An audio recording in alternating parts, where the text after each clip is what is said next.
సాక్షి అసత్య ప్రచారం సాక్షి అసత్య ప్రచారం జై భూమా జై భూమా జై భూమా.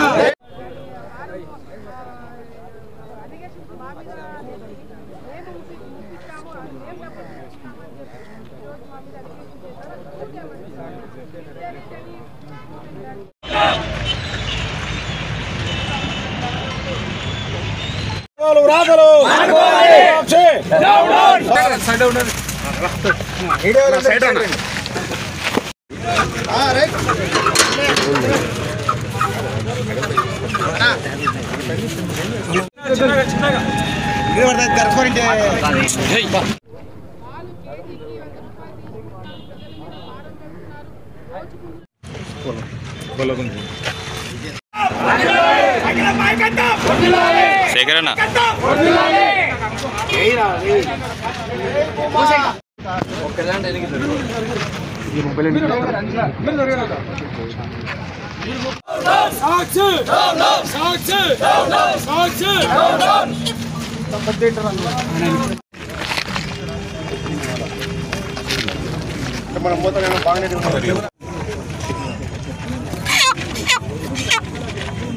నాయకులు మేము జనానికి ప్రొటెస్ట్ చేయడానికి రాలా, అది ప్రొటెస్ట్ చేస్తుంటే దానికి సపోర్ట్ గా మేము వచ్చినాం.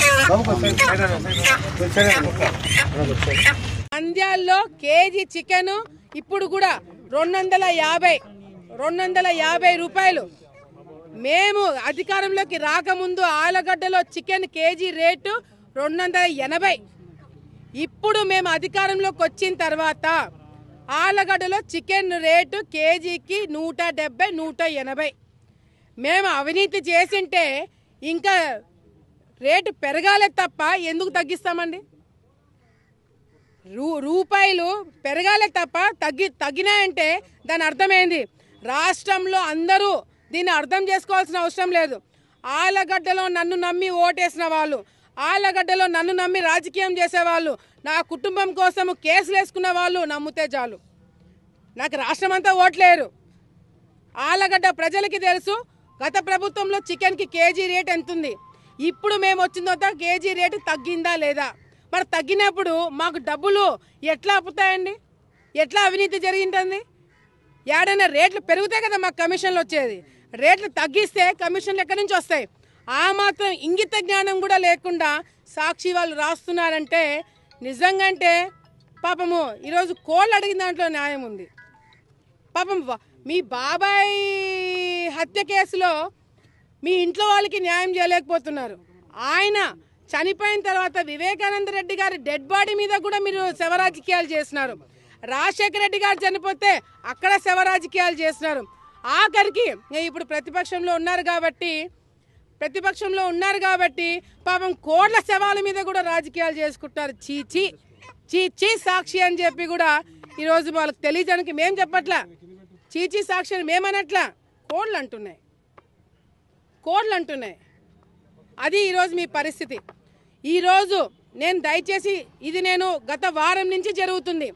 వాళ్ళ సోషల్ మీడియాలో ఫేస్బుక్లో ఫ్రంట్ పేజ్లో నా పేరు పెడతారు. ఫ్రంట్ పేజ్లో నా ఫేస్ పెట్టి వెనకల చంద్రబాబు నాయుడు గారిని పెట్టి కోళ్ళ గురించి మాట్లాడతారు. సిగ్గు, ఏమాత్రమైన సిగ్గున్నా, ఏమాత్రమైన ఇంగిత జ్ఞానం ఉన్న ఒక ఆడపిల్ల గురించి ఈ రాతలు రాస్తున్నామా, అట్లీస్ట్ వాస్తవమా కాదా అని కూడా తెలుసుకోలేనంత ఓపిక లేని సాక్షి వాళ్ళకి ఈరోజు మళ్ళీ వైసీపీ రజనీ గారు మాట్లాడుతున్నారు. మీ ఇంట్లో ఆడోళ్ళు లేరా?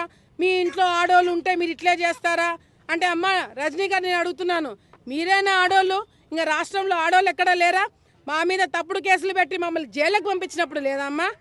నా మీద, నా భర్త మీద కేసులు పెట్టి మమ్మల్ని, నాకు సంవత్సరం కొడుకున్నప్పుడు ఆ కొడుకుని ఇంట్లో పెట్టి మమ్మల్ని జైలుకు పంపించినప్పుడు లేదమ్మా ఆడోళ్ళ గురించి మీరు మాట్లాడేది?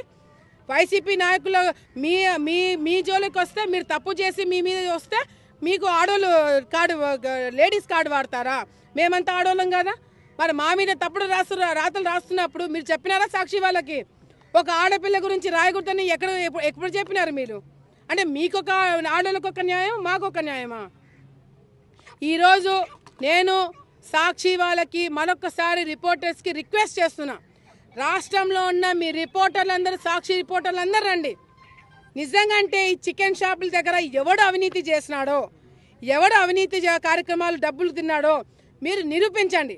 నిజంగా అంటే నా పేరు బయటికి వచ్చింటే నేను క్షమాపణ చెప్పడానికి నేను సిద్ధం. ఒకవేళ నా తప్పు లేదని తెలిస్తే సాక్షి వాళ్ళు క్షమాపణ చెప్పగలుగుతారా? ఆ మనస్సాక్షి మీకుందా? ఆ ఇంటిగ్రిటీ మీకుందా అని ఈరోజు మా ప్రశ్న.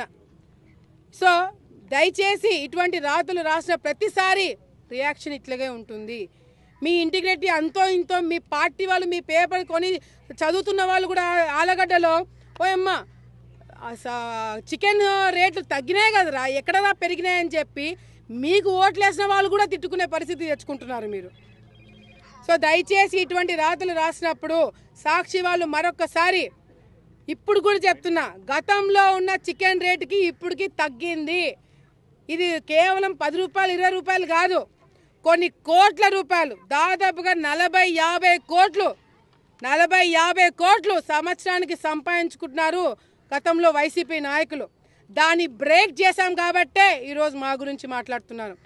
సాక్షి పైన తప్పుడు రాతల మీద మేము కోర్టుకి వెళ్తున్నాం కాబట్టే, వాళ్ళ మీద కేసులు వేస్తున్నాం కాబట్టే మా గురించి తప్పుడు రాతలు రాస్తున్నారు. నేను ఇది రాయడం వల్ల మేమేదో బెదిరిపోతాము, ఆడపిల్ల గురించి రాస్తే వాళ్ళు ఇన్సల్ట్గా ఫీల్ అయ్యి ఇళ్లలో కూర్చుంటారు, ఆమె బయటికి వచ్చి మాట్లాడదని అనుకుంటున్నారేమో. మీరు రాసే కొద్దీ నేను ఛాలెంజ్గా తీసుకుంటా. మీరు నన్ను టార్గెట్ చేసే కొద్దీ నేను ఇంకా ఇంకా ఎదుగుతా. మీరు నన్ను టార్గెట్ చేసే కొద్దీ నేను మీరు తప్పని నిరూపిస్తాను. మీ ఇంటిగ్రిటీ పోయేలాగా మీరే చేసుకుంటారని చెప్పి మరొకసారి తెలియజేసుకుంటూ, ఆడపిల్లల గురించి ఆడవాళ్ళ గురించి రాసేటప్పుడు 1కి 100 సార్లు 1000 సార్లు నిజమా కాదా అని మీరు రాయండి. లేదా అంటే మీరు ప్రొఫెషన్ మార్చుకోండి. అంతేగాని ఇళ్లల్లో ఉన్న ఆడవాళ్ళ గురించి తప్పుగా రాసి మీరు తప్పించుకుంటారేమో. ఇది ఇంకొక డిఫమేషన్ కేసు వేయబోతున్నాము. మీరు తప్పకుండా కోర్టుకి వచ్చి క్షమాపణ చెప్పేంత వరకు మేము వదిలిపెట్టామని చెప్పి ఈ సందర్భంగా మీ అందరికీ కూడా తెలియజేసుకుంటున్నాము.